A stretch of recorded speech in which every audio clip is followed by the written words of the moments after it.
반갑습니다. 시청에서 일하시다가 그만두 나가신 지 지금 얼마나 되셨어요? 한 7월 18일 날 제가 네. 정무부시장 퇴임식을 했으니까 음, 석 달 좀 넘고 넉 달 다 돼가는 것 같습니다. 네.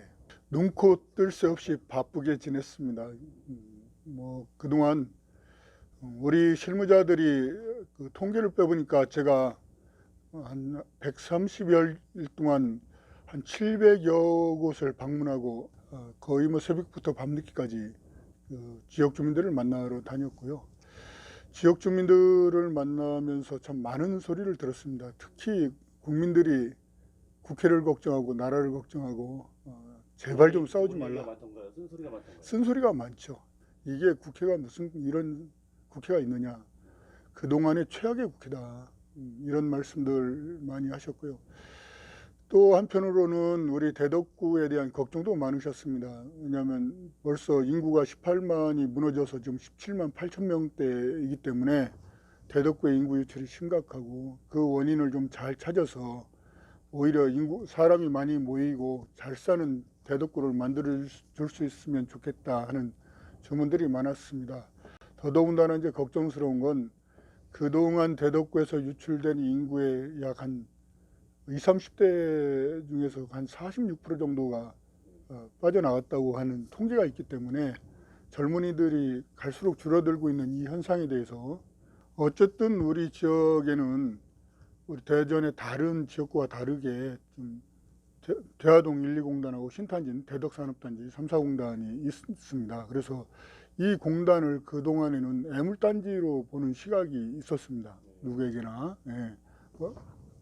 역대 저희 지역에서 출마했던 분들을 보면 공약 중에 그 대화동공단을 이전하겠다든가 그리고 그 자리에 아파트라든가 다른 여러 가지 그 공원이라든가 복합시설을 만들겠다든가 이런 관점에서 접근한 것도 있었는데 물론 저도 한편으로는 그런 것도 실현 가능하다면 해볼 수 있는 생각이긴 하지만 제가 생각하기에는 오히려 역발상으로 우리 대덕구에 있는 이런 공단을 4차 산업혁명 시대에 부합하는 쪽으로 변모시켜 나가는 것이 굉장히 중요하다.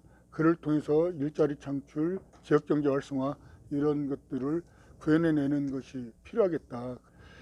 크게 좀 말씀드리면 두 번째는 이제 교육 분야인데 대덕구에서 인구 유출의 가장 큰 요인은 특히 젊은 세대가 옮겨가는 이유는 자녀 교육 때문이었습니다. 그런데 이제 저의 입장에서는 대덕구에서 초중등 교육이 여건이 좋아진다고 해서 인구 유출이 막아지지는 않는다 이렇게 생각합니다. 오히려 대학 교육에 좋은 대학에 가기 위한 교육 경쟁력을 높여놔야 대덕구에 와서 아이를 낳고 유아부터 시작해서 뭐 유치원이라든가 어린이집도 다니게 하고 초, 중, 고등학교를 졸업시켜서 대학에 지역 소재 대학이든 뭐 기타 지역의 대학이든 가게 되는데 그렇게 됐을 때 대덕구에서 착근할 수 있지 않나. 예. 대덕을 이렇게 지켜봐 오신 게 지금 얼마나 되셨죠? 뭐 여러 번 출마도 하시고 이제 하셨는데 2006년도 5월 31일 날 첫 출마를 했기 때문에 만으로 뭐 한 13년 정도 되죠.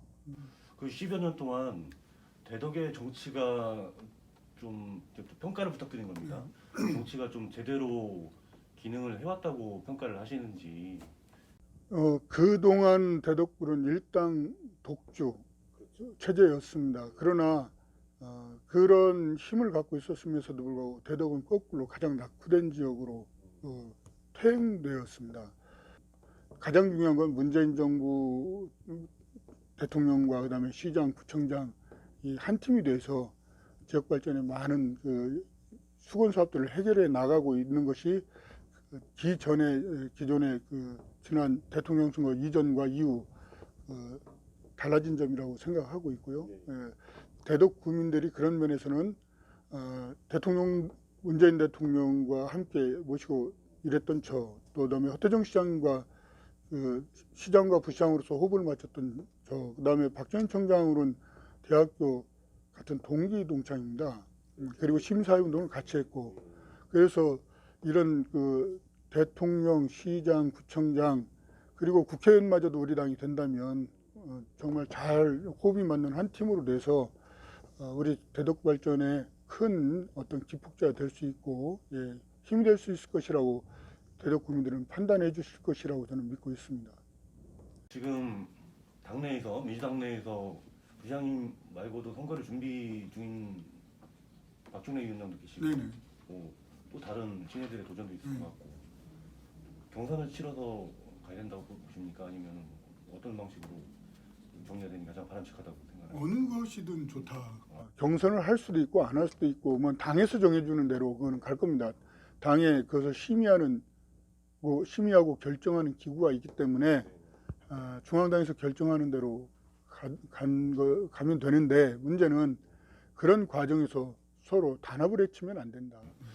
어쨌든 당의 후보가 된다는 전제로 보면은 뭐 다른 분들도 다 그렇게 생각을 하시겠지만 물론 그 전제로 보면은 본선에서 이제 현역인 정영기 의원과 맞붙을 가능성이 큰데 국민들은 20대 최악의 동물국회에 대해서 엄중한 심판을 내릴 지금 마음의 준비를 확고히 하고 있다는 것이 제가 확실하게 느낀 거고요. 많은 일할 수 있는 기회와 힘을 주었지만 대덕구는 완전히 우리 대전시에서 가장 낙후된 도시가 되었기 때문에 이 점에 대해서도 지금은 평가를 분명히 받을 거라 이렇게 생각을 하고 있습니다. 그리고 정치적으로도 국민들에게 비전과 희망을 주는 정치를 하지 않고 오히려 걱정과 한숨, 근심을 주는 정치, 막말 정치를 해온 분이기 때문에 국민들은 현명해서 이번에는 반드시 예전과 다른 결과를 그분에게 줄 것이다 이렇게 생각을 합니다. 일단 우리 지역 발전에 대한 요구를 이룰 수 있는 적임자다 제가. 왜냐하면 앞서 말씀드린 것처럼 지난 13년간 구청장, 국회의원을 지역 주민이 시켜줬음에도 불구하고 대덕구는 최악으로 갔다. 그것은 여러 요인이 있지만 그 본인의 개인의 역량이 부족한 것도 있다. 겉으로는 뭐 많은 일을 했다고 하지만 실제적으로 보면 다른 타구에 있는 분들께 실제 구청장 또 국회의원들에 비해서 역량이 사실 없었다는 것이 분명하다고 저는 평가하고요. 국회의원도 민주당 출신이 해야 대통령, 시장, 구청장 또 다수인 시의원, 구의원과 한 팀을 이뤄서 화합하고 서로 힘을 모아서 대덕구 발전을 시킬 수 있겠다는 것이 우리 대덕구민들이 요즘 하는 생각이라고 저는 믿고 있습니다. 내년 1월 4일 날 한남대학교 서희필홀에서 출판 기념회를 하려고 지금 준비를 하고 있습니다. 박영순이 지향하는 정치가 무엇인가? 어떤 생각을 갖고 박영순은 지금까지 왔는가? 여러 번의 실패를 거듭하고도 왜 도전하는가? 멈추지 않는가? 그런 저의 진심을 좀 담았습니다. 그 안에.